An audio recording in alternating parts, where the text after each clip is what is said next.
రాష్ట్ర అధ్యక్షులు ఎన్ రామచంద్రరావు గారిని సన్మానించవలసిగా కోరుతాం.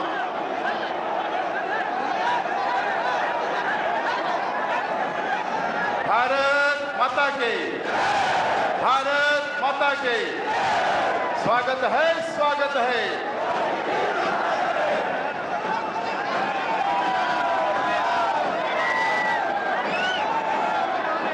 పార్టీ పెద్దలు రామచంద్ర గారు సన్మానిస్తారు. కిషన్ రెడ్డి గారు, మరి బండి సంజయ్ గారు, ఈటల రాజేందర్ గారు కూడా వారిని సన్మానించడంతో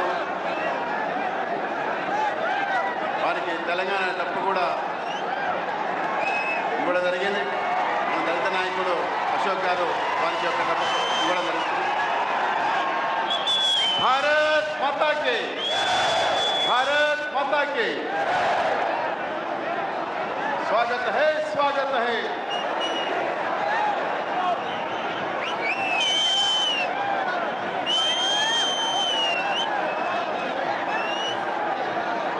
మోడీ గారి నాయకత్వం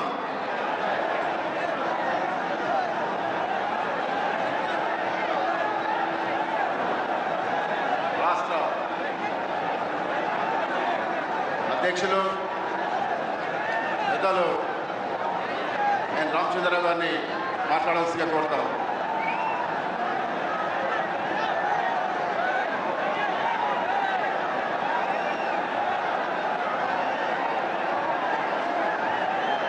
భారత ప్రధాని మనందరి యొక్క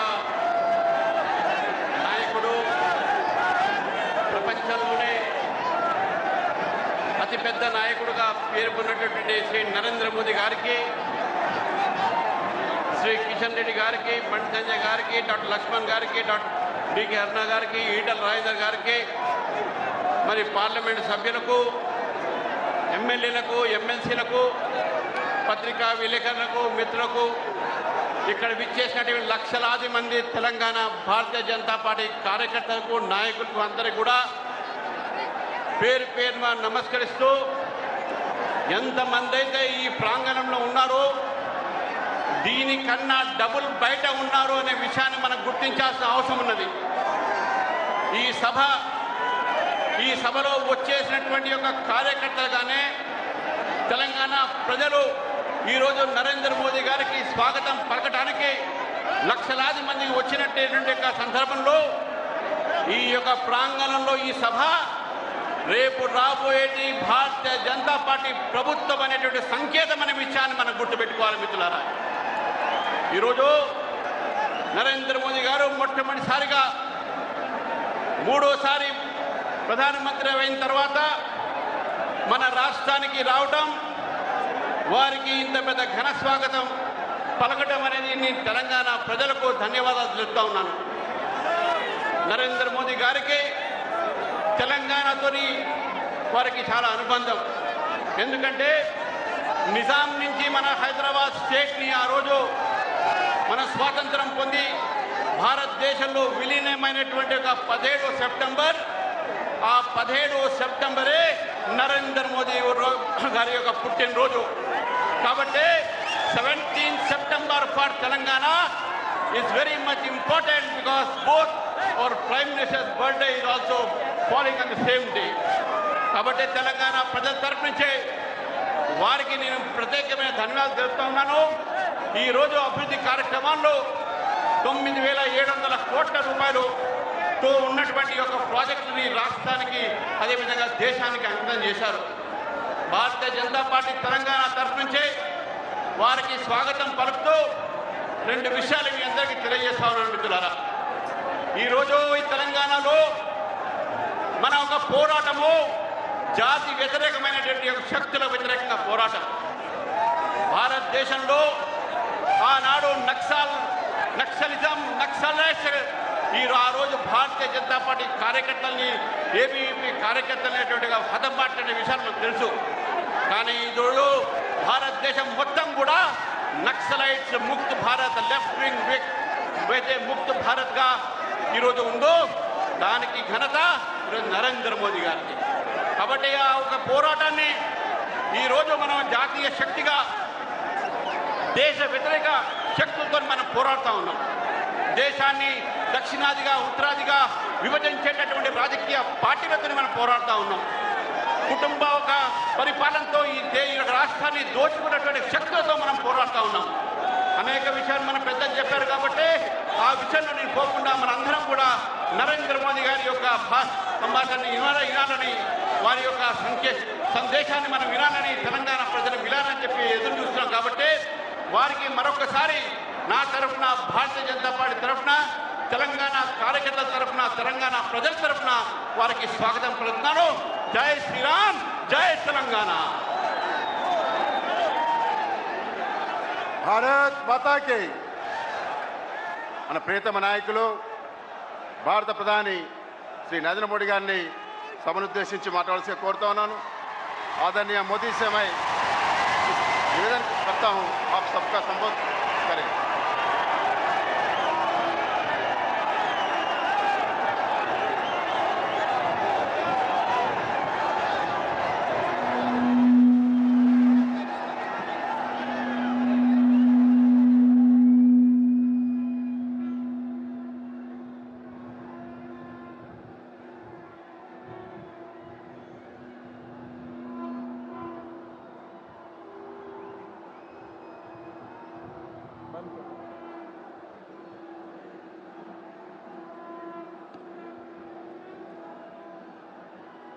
भारत माता की,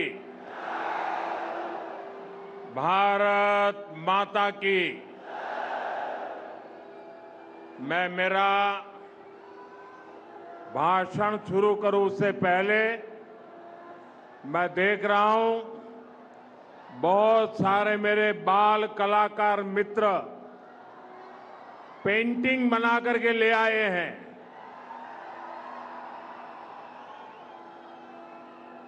आगे की तरफ उसको भेज दीजिए.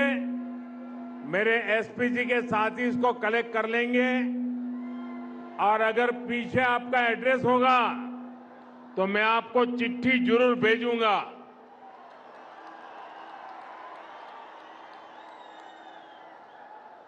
जरा माइक वाले देखें, बीच बीच में विसलिंग हो रहा है. भारत माता की. जो भी चित्र हैं आगे भेज दीजिए. बाद में किसी को परेशान मत कीजिए. अपना हाथ भी नीचे कर दीजिए. वहां दूर दूर तक है, जरा एसपी जी वेट करना, सबसे ले लेना.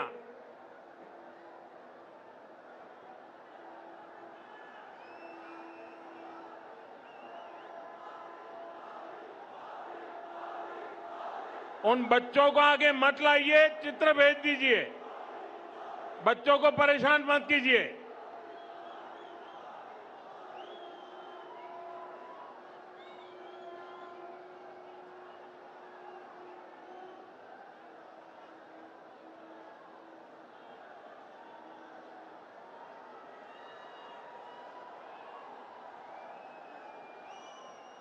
ये महात्मा एक माला लेके आए, वो भी ले लो भाई प्रसाद.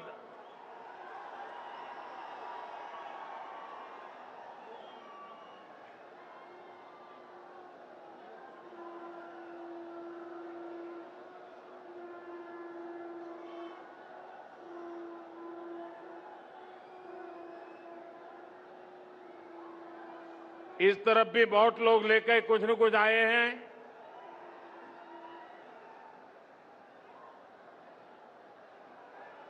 अब मैं अपनी बात शुरू करूं.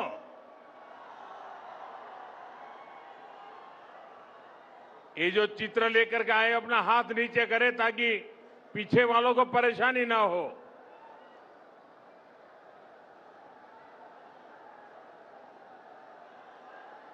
भारत माता की, भारत माता की. నా ప్రియమైన తెలంగాణ ప్రజలారా,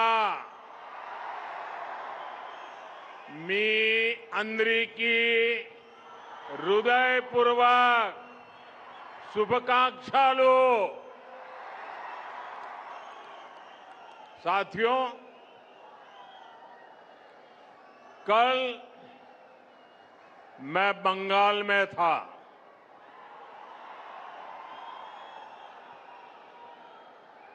वहां पहली बार बीजेपी के सीएम ने शपथ ली है। पहली बार बंगाल में प्रचंड बहुमत से बीजेपी सरकार बनी है और मैं देख रहा हूं कि बीजेपी की जो ये ऐतिहासिक विजय है उसका उत्साह यहां तेलंगाना में भी दिख रहा है। यहां बीजेपी का हर कार्यकर्ता जोश से भरा हुआ है। साथियों, आज देश के कोने कोने में बीजेपी पर जनता का आशीर्वाद निरंतर बढ़ रहा है। देश के लोग बार बार बीजेपी के विकास मॉडल पर, गुड गवर्नेंस के मॉडल पर अपनी मुहर लगा रहे हैं। आजादी के 75 साल बाद असम में भाजपा सरकार की हैट्रिक लगी है और पुडुचेरी में भी बीजेपी एनडीए सरकार दोबारा वापस आई है।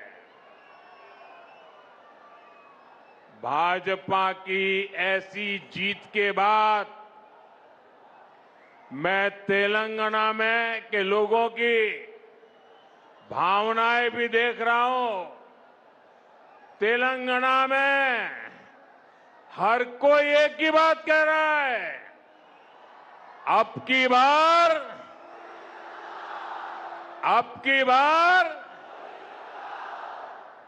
की बार तेलंगाना में भी। साथियों, भारत में हर साल किसी न किसी राज्य में चुनाव होता है। कोई हारता है, कोई जीतता है और ये लोकतंत्र में बहुत स्वाभाविक है। ये लोकतंत्र का अनिवार्य हिस्सा है। लेकिन साथियों, बंगाल में बीजेपी की विजय का जितना उत्सव देश में है, जितनी चर्चा दुनिया भर में हो रही है, वैसी चर्चा पहले किसी जीत पर नहीं हुई है। इसका कारण यह है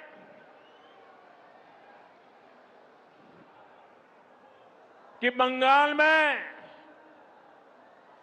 सिर्फ राजनीतिक दलों की हार जीत नहीं हुई है, वहां एक ऐसी राजनीति को लोगों ने पराजित किया है जिसने एक तरह से बंगाल की जनता को गुलामी की बेड़ियों में जकड़े रखा था। साथियों, इस देश में कांग्रेस ने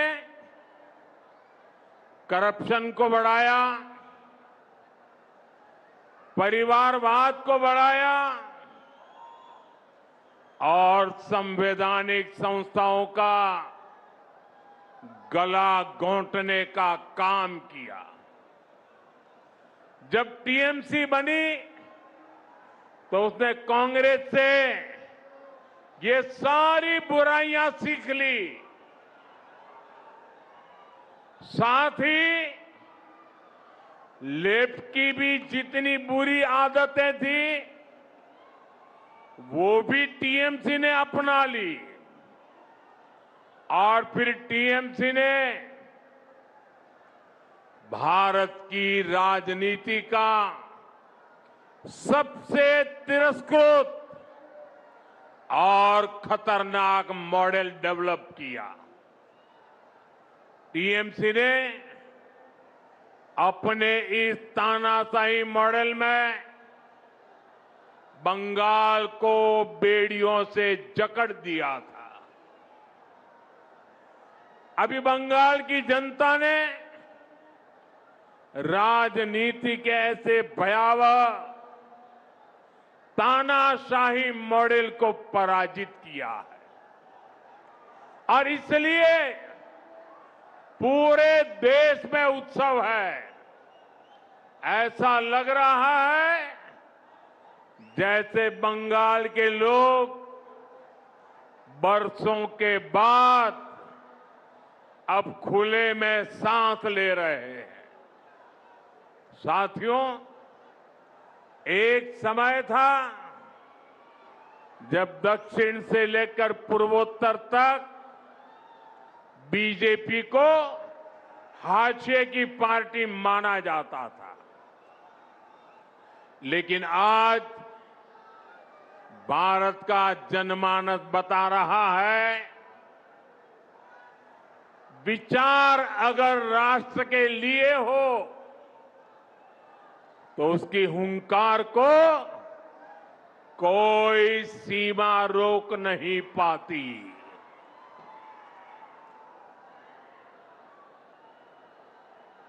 साथियों, अब देखिए आगे कोई जगह नहीं है। आप तय कीजिए कि आप वहां खड़े रह करके शांति से सुन सकेंगे कि नहीं सुन सकेंगे। आप आगे आने की कोशिश मत कीजिए। आप वहां पर रुकिए कृपा करके। और ये जो चित्र वाले हैं उनसे मेरी हाथ जोड़ के प्रार्थना है, या तो आप अपना चित्र नीचे रख दीजिए, बाद में मुझे डाक से भेज दीजिए, या तो किसी के हाथों हाथ आगे कर दीजिए। इसको पकड़ के मत खड़े रहिए। जरा कोई पार्टी के वॉलंटियर वहां है तो मेरी बात का कुछ करवाइए भाई।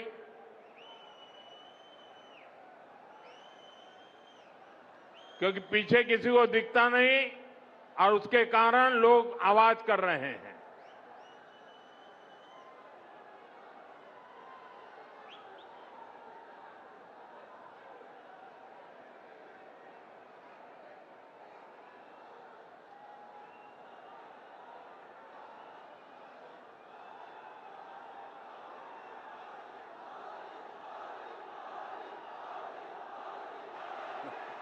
అందరినీ కోరుతా ఉన్నాను, ఎవరు కూడా దయచేసి మన ప్రధానమంత్రి గారు మాట్లాడిన సమయంలో ఆ జెండాలు ఊపకండి, అన్ని కింద తీసుకోండి, చిత్తపటాలు కూడా కింది కనండి దయచేసి, లేకుంటే బాగుండదు. అందరూ కూడా కింది కనండి ప్లీజ్, ఎవరు కూడా మాట్లాడకండి.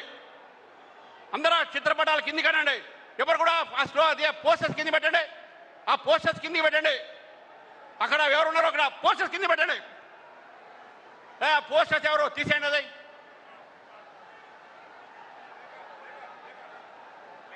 तेलंगाना के मेरे भाइयों बहनों, मेरे नौजवान साथियों, ये आपका प्यार मेरे सर आंखों पर, ये मेरा सौभाग्य है कि आप इतना प्यार बरसा रहे हैं। लेकिन अगर आप थोड़ी शांति रखेंगे तो मैं अपनी बात बता पाऊंगा। जगह छोटी पड़ गई है, आपको तकलीफ होती होगी। बोले भारत माता की, भारत माता की। साथियों, हिंदुस्तान के हर कोने में असम से उड़ीसा और बंगाल से पुडुचेरी तक ये सिर्फ चुनावी विस्तार नहीं है, ये भारत के राजनीतिक मानस में आए उस परिवर्तन का संकेत है, जहां जनता अब वंशवाद नहीं, परिवारवाद नहीं, विश्वासवाद चुन रही है। आप सोचिए, 10 साल पहले असम में बीजेपी के कुछ ही विधायक थे, आज वहां तीसरी बार बीजेपी एनडीए की सरकार बनी है। 10 वर्ष पहले बंगाल में बीजेपी के सिर्फ 3 एमएलए थे, आज बंगाल में बीजेपी 200 पार पहुंच चुकी है। जहां कभी बीजेपी का झंडा उठाने को कोई तैयार नहीं होता था, वहां आज बीजेपी की सरकारें बन रही है। साथियों, तेलंगाना तो वो धरती है जिसने तब बीजेपी को पहला सांसद दिया था जब हमारे केवल 2 ही सांसद थे, 2 में से एक तेलंगाना का था।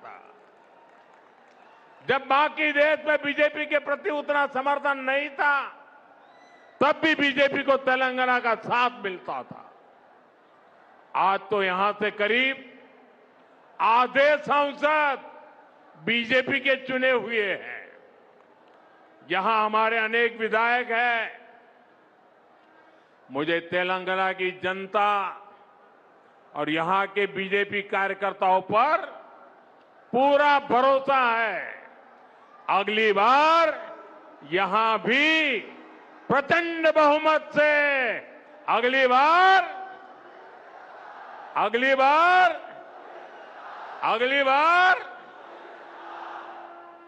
तेलंगाना के लोग कांग्रेस और बीआरएस की वादा खिलाफी और इनकी परिवारवादी राजनीति से तंग आ चुके हैं। इसलिए भी तेलंगाना की जनता बदलाव चाहती है। साथियों, बीजेपी का हमेशा ये मंत्र रहा है, राज्य के विकास से देश का विकास।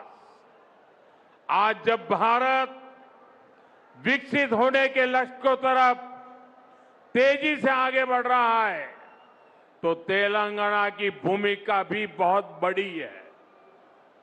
हमारा तेलंगाना, हमारा हैदराबाद विकसित भारत की यात्रा को गति दे, ये केंद्र की बीजेपी सरकार का, एनडीए सरकार का निरंतर प्रयास है।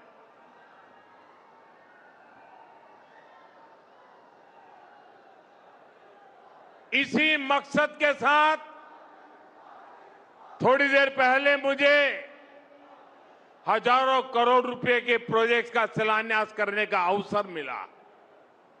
साथियों, अभी देश भर में 14 इंडस्ट्रियल कॉरिडोर पर काम चल रहा है। उसमें से एक यहां तेलंगाना में बनने जा रहा है। जहीराबाद इंडस्ट्रियल एरिया में व्हीकल मैन्युफैक्चरिंग से लेकर फूड प्रोसेसिंग तक इंडस्ट्री का एक आधुनिक इकोसिस्टम बन रहा है। ये लाखों युवाओं को रोजगार देने का काम है। ये इंडस्ट्रियल एरिया यहां के किसानों, यहां के मिडिल क्लास के लिए एक नया वरदान बनकर आएगा। साथियों, एक और उदाहरण टेक्सटाइल पार्क का भी है। पूरे देश के लिए 7 पीएम मित्र टेक्सटाइल पार्क स्वीकृत हुए, उनमें से भी एक यहां तेलंगाना में हमारे वारंगल में बन रहा है। ये तेलंगाना के कपड़ा उद्योग को नई बुलंदी देगा। यहां जो कॉटन फार्मर है, ये टेक्सटाइल पार्क उनके भाग्य को बदलने का काम करेगा और इसमें भी रोजगार के लाखों अवसर बनेंगे। साथियों, तेलंगाना के कॉटन किसानों के लिए एक और खुशखबरी है। हाल में ही कॉटन की प्रोडक्शन और क्वालिटी बढ़ाने के लिए केंद्र सरकार ने एक नए मिशन को स्वीकृति दी है। हजारों करोड़ रुपए के इस मिशन से यहां के लाखों कपास किसानों को मदद मिलेगी, किसानों की आय बढ़ेगी और टेक्सटाइल सेक्टर के लिए कपास के इंपोर्ट पर भारत की निर्भरता भी कम होगी।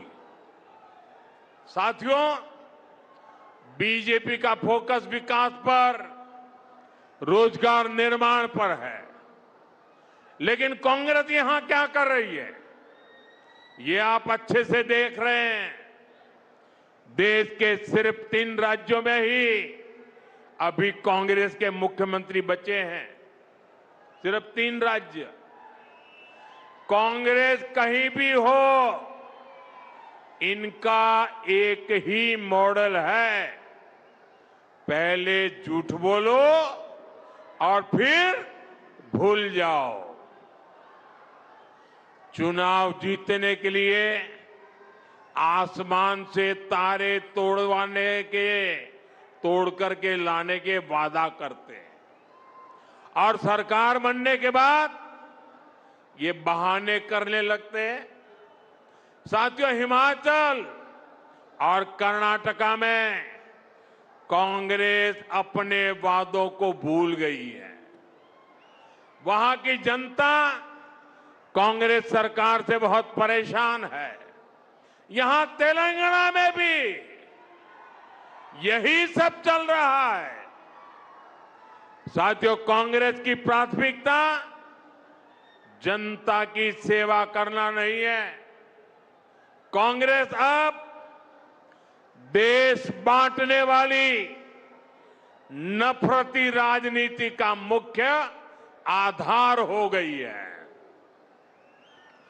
कांग्रेस लेफ्ट पार्टियों से भी ज्यादा लेफ्ट यानी पक्की और विकृत माओवादी हो गई है और मुस्लिम लीग से ज्यादा कट्टर वो मुस्लिम लीगी बन गई है। इसलिए लोग कांग्रेस को एमएमसी यानी मुस्लिम लीगी माओवादी कांग्रेस कह रहे हैं। ये मुस्लिम लीगी माओवादी कांग्रेस है। साथियों, देश को माओवादी आतंक के कारण इतना नुकसान हुआ है। तेलंगाना को भी बीते दशकों में माओवादी आतंक के कारण बहुत कुछ भुगतना पड़ा। माओवादी आतंक इतने वर्षों तक इसलिए देश में चलता रहा क्योंकि कांग्रेस और लेफ्ट जैसे कुछ राजनीतिक दलों ने इसको लगातार वैचारिक हवा दी। लेकिन दुर्भाग्य देखिए, आज जब माओवादी आतंक अपनी अंतिम सांसें गिन रहा है, तब भी ये लोग माओवाद को, नक्सलवाद को बचाने में लगे हैं।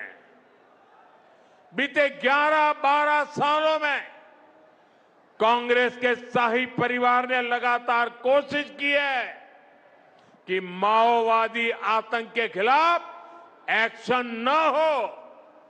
साथियों, मैं जानता हूं कि तेलंगाना की जो पुलिस है उसको अगर खुली छूट मिलती तो मुझे पक्का विश्वास है ये पुलिस अपनी ताकत से केंद्र की नीतियों के साथ कदम मिलाकर अगर वो चलती तो बहुत पहले ही माओवादी आतंक का खात्मा हो चुका होता। लेकिन इन लोगों ने साथ नहीं दिया, इसलिए देश को माओवादी आतंक को पूरी तरह कुचलने में इतना वक्त लग गया। साथियों, बीजेपी एनडीए के प्रयासों से अब तेलंगाना माओवादी आतंक से मुक्त हो रहा है और इसलिए तेलंगाना में बीजेपी की सरकार बननी और भी जरूरी हो गई है। बीजेपी की सरकार यहां नई सोच, नए विजन और नए कमिटमेंट के साथ सरकार चलाएगी, जिसका लक्ष्य होगा विकसित तेलंगाना। साथियों, आज भारत तेजी से विकसित होने के लक्ष्य की तरफ आगे बढ़ रहा है, लेकिन इस समय भारत कई विराट चुनौतियों का मुकाबला भी कर रहा है। साथियों, कोरोना काल के दौरान ही दुनिया सप्लाई चेन के बहुत बड़े संकट से गिर गई थी। कोविड के बाद यूक्रेन में युद्ध शुरू हो गया, उसने दुनिया की परेशानियां और बढ़ा दी। फूड, फ्यूल, फर्टिलाइजर, इन तीनों चीजों पर गंभीर प्रभाव पड़ा। बीते 5-6 वर्षों में इस संकट से निपटने के लिए हमारी सरकार निरंतर प्रयास कर रही है। आपको याद होगा, उस समय और आज भी फर्टिलाइजर की एक बोरी दुनिया में 3-3 हजार रुपये में बिक रही थी। एक बोरी का 3,000 रुपया।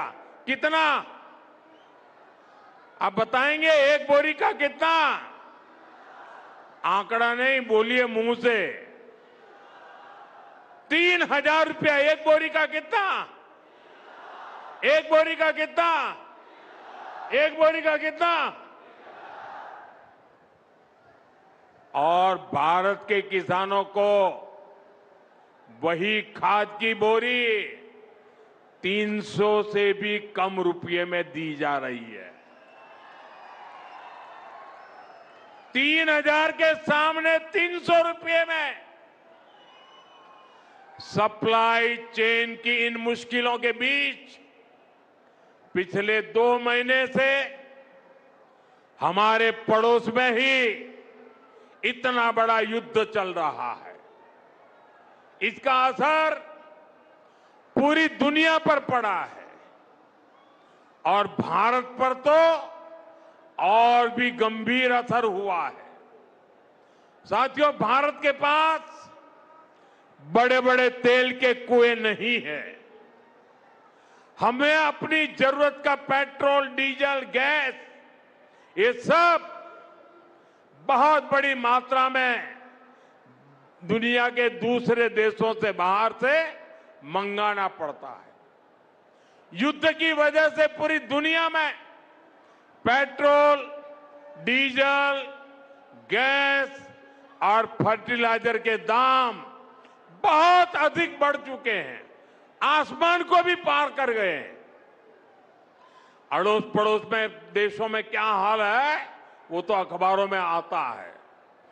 भारत सरकार इस युद्ध के पिछले 2 महीनों से देशवासियों को इस संकट से बचाने के लिए लगातार प्रयास कर रही है।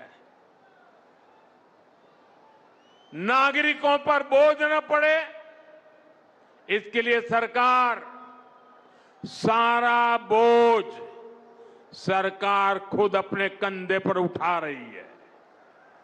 लेकिन साथियों, जब सप्लाई चेन पर संकट लगातार बना रहे तो हम कितने भी उपाय कर लें, मुश्किलें बढ़ती ही जाती है।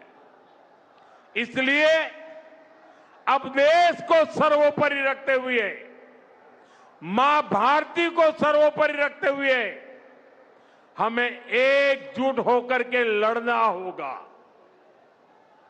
हमें याद रखना है, देश के लिए मरना ही सिर्फ देशभक्ति नहीं होती है, देश के लिए जीना और देश के प्रति अपने कर्तव्यों को निभाना, वो भी देशभक्ति होती है। इसलिए वैश्विक संकट के इस समय में हमें कर्तव्यों को सर्वोपरि रखते हुए कुछ संकल्प लेने होंगे और उन संकल्पों को पूरे समर्पण भाव से पूरा करना होगा। जैसे एक बड़ा संकल्प है पेट्रोल डीजल का संयम से इस्तेमाल करना। साथियों, हमें पेट्रोल डीजल का उपयोग कम करना होगा। शहरों में जहां मेट्रो है वहां हम तय करें कि हम मेट्रो का ही उपयोग करेंगे, ज्यादा से ज्यादा मेट्रो में ही जाएंगे। अगर कार में ही जाना जरूरी है तो फिर कार पूल करने का प्रयास करें और भी लोगों को साथ बिठा ले।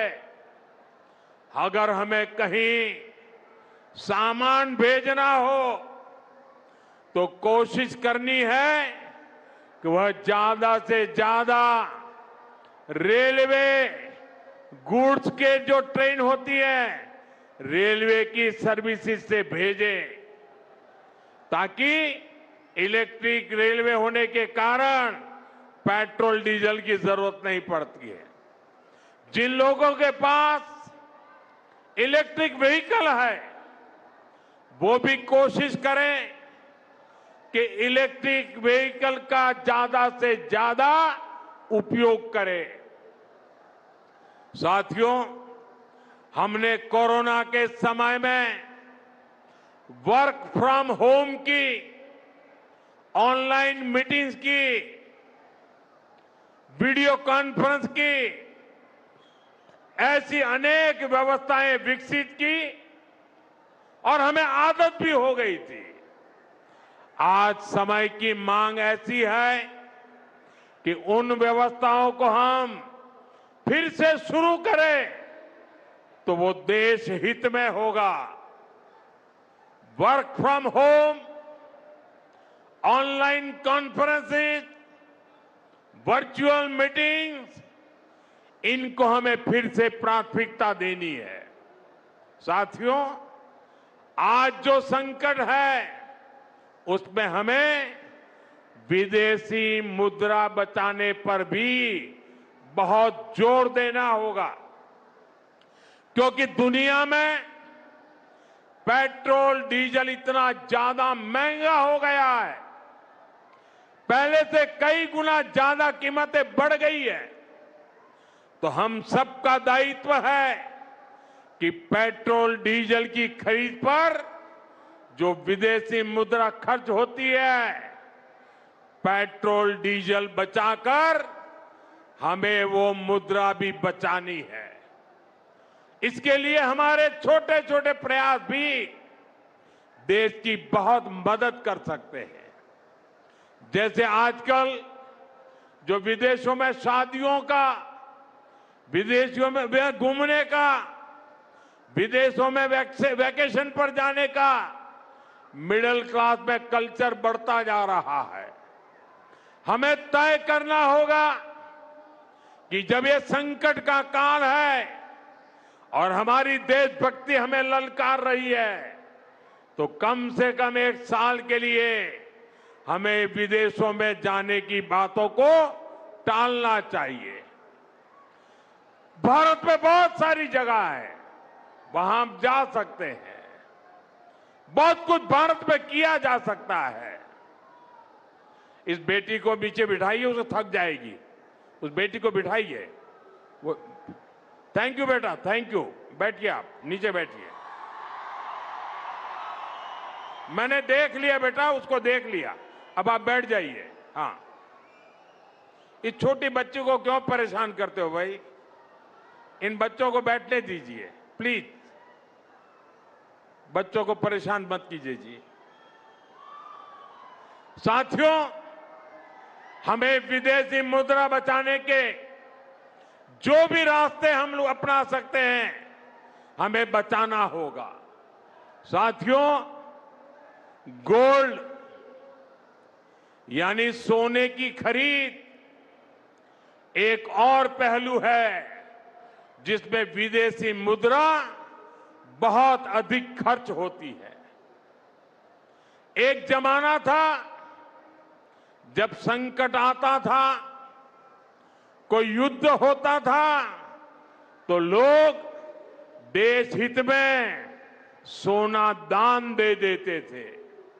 आज दान की जरूरत नहीं है, लेकिन देश हित में हमको ये तय करना पड़ेगा कि साल भर तक घर में कोई भी फंक्शन हो, कोई भी कार्यक्रम हो, हम सोने के गहने नहीं खरीदेंगे, सोना नहीं खरीदेंगे। विदेशी मुद्रा बचाने के लिए हमारी देशभक्ति हमें चुनौती दे रही है और हमें इस चुनौती को स्वीकार करते हुए विदेशी मुद्रा को बचाना होगा। साथियों, ये समय एक और बड़े सबक का भी है।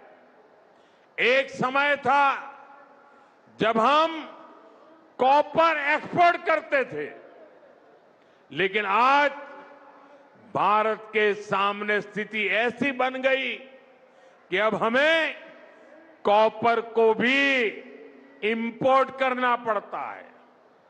हमारे देश में हड़तालें करवाकर कॉपर प्लांट्स को ठप करवा दिया गया और अब हालत ये हो गई कि हमें कॉपर बाहर से मंगाना पड़ता है और उसमें विदेशी मुद्रा खर्च होती है।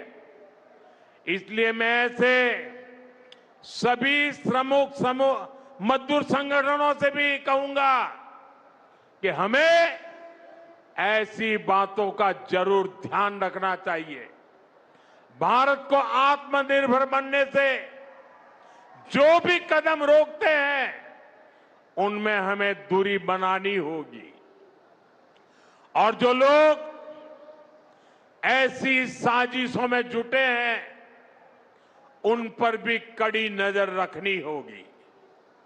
मैं देश की अदालतों से भी आग्रह करूंगा कि ऐसी स्थिति आने पर देश हित में हमें कोई ना कोई रास्ता निकालने की तरफ बढ़ना चाहिए। साथियों, ऐसे ही खाने के तेल का भी है। इसके आयात के लिए भी बहुत बड़ी मात्रा में हमें विदेशी मुद्रा खर्च करनी पड़ती है।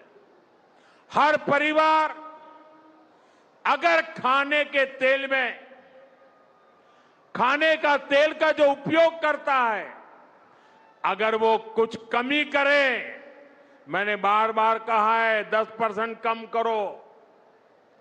अगर हम तेल खाना कम करें ना, तो भी वो देशभक्ति का बहुत बड़ा काम है।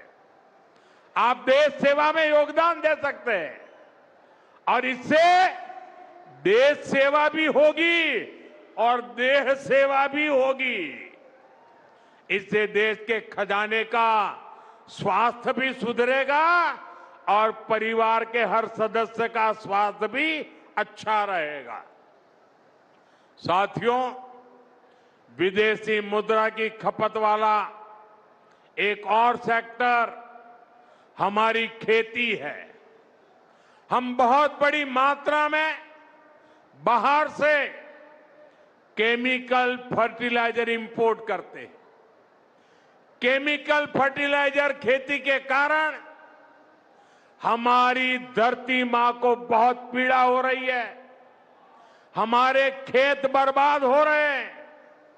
अगर आज हम अपने खेत को नहीं बचाएंगे तो भविष्य में फसलों पर भी खतरा आ जाएगा। इसलिए बहुत जरूरी है कि हम केमिकल फर्टिलाइजर की खपत 25%, 30%, 40%, 50% उसको घटाए, आधी कर दें और हम उसके साथ साथ नेचुरल फार्मिंग की तरफ बढ़े। हम फर्टिलाइजर का उपयोग कम करके विदेशी मुद्रा भी बचा सकते हैं और साथ साथ अपने खेत को बचा सकते हैं, हमारी ये धरती मां को बचा सकते हैं। और यह हमें करना ही होगा। आज वैश्विक संकटों से जो चुनौतियां आई है, हमें उन चुनौतियों को परास्त करना होगा। साथियों, भारत सरकार खेतों में डीजल पंप की जगह सोलर पंप की योजना चला रही है। हम खेतों में डीजल पंप की जगह सोलर पंप का उपयोग करने का जोर देना होगा। मैं कोविड काल में भी आग्रह करता था कि हम स्थानीय चीजें खरीदें, वोकल फॉर लोकल के मंत्र को लेकर चले। हम मेड इन इंडिया चीजें खरीदकर भी विदेशी मुद्रा बचा सकते हैं और हमारे देश में स्थानीय उत्पादन की कोई कमी नहीं है। चाहे जूते हो, पर्स हो, बैग हो, हमें स्वदेशी पर बल देना चाहिए। और मैं ये नहीं कह रहा कि जो आपके पास विदेशी चीजें खरीदी हुई है, विदेशी ब्रांड की है, उनको जाकर के फेंक दो, ऐसा मैं नहीं कह रहा हूं। लेकिन मेरा आग्रह है कि नए विदेशी प्रोडक्ट हमें नहीं खरीदने चाहिए। और वाकई हमें कई बार अंदाजा तक नहीं होता कि रोजमर्रा की कितनी सारी चीजें विदेशी है जो हम ऐसे ही यूज कर रहे हैं। और साथियों, जब मैं बात स्वदेशी की करता हूं तो लोगों को लगता है कि दिवाली के दिए खरीदो मतलब स्वदेशी हो गया। ये तो भ्रम फैलाने वाली बातें हैं। इससे सफलता नहीं मिलती है। हमें घर के उपयोग में आने वाले सामान की लिस्ट बनानी है। देखना चाहिए कितनी विदेशी चीजें घुस गई है, पता ही नहीं है। कैंची हो, कंघी हो, छोटी छोटी चीजें, टूथपिन, टूथब्रश, कितना सारा सामान विदेश से हमारे घर में घुस गया है। फिर इस लिस्ट से हमें हो सके उतना जल्दी स्वदेशी में बदलना चाहिए। साथियों, ये बातें सिर्फ एक सरकार, एक दल, एक व्यक्ति की नहीं है। ये बीजेपी का भी मुद्दा नहीं है, ये देश का मुद्दा है। और इसके लिए हर नागरिक, हर राजनीतिक दल, हर सरकार, हर समाज, हर संगठन को संकल्पबद्ध होगा। मैं मीडिया के साथियों से भी देश हित में आगे आने के लिए आग्रह करूंगा। आइए देशभक्ति का भाव जगाएं और देश को जो वैश्विक संकट चल रहे हैं, देश उस संकटों का लाभ ले, परिस्थिति पे सवार हो जाए। ऐसा वातावरण बनाने के लिए हमें योगदान देना होगा और तभी जाकर के देश सफल होगा। ऐसे संकल्प जब हर नागरिक पूरी ईमानदारी से सिद्ध करेगा तो भारत हर संकट में जरूर विजयी होगा। साथियों, मुझे पूरा विश्वास है कि देश का हर नागरिक इसी संकल्प के साथ काम करेगा। साथियों, इतनी विशाल संख्या में आपका आना ये हवा का रुख दिखा रहा है, ये तेलंगाना का मिजाज दिखा रहा है। मैं एक बार फिर आप सभी का बहुत बहुत आभार व्यक्त करता हूं। मेरे साथ बोलिए, भारत माता की, भारत माता की, भारत माता की। वंदे वंदे वंदे वंदे वंदे वंदे।